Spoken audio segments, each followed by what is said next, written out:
Uylanganlar tinglasin. Ayollar sizga turmushga chiqqandan keyin asosan qizlik paytini juda ham qo'msashadi, sog'inishadi.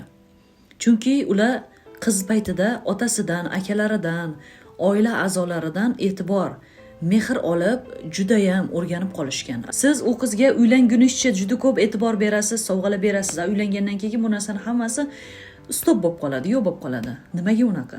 Ayolingizni uydan, bola chaqadan, shu idish tovoqdan olib chiqinglar. Erkaklar, olib chiqinglar tashqariga. Alohida birga svidaniyaga chiqinglar. Bolalarni ota-onaga berib turib, ayolingizni o'zini shunchaki taklif qiling. Bugun men seni uchrashuvga taklif qilaman onasi deb olib chiqing ayolingizni. Uni esidan chiqaring. Ro'zg'orni, idish tovoqni, bolalarni kir-chiridan, bir-biringiz bilan o'rtangizdagi munosabatga sizlar vaqt ajratinglar.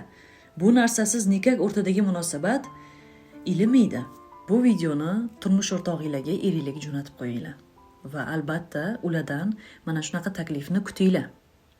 Bor bo'linglar, sog' bo'linglar, omon bo'linglar va albatta baxtli bo'linglar. Meni kuzatishda davom etinglar.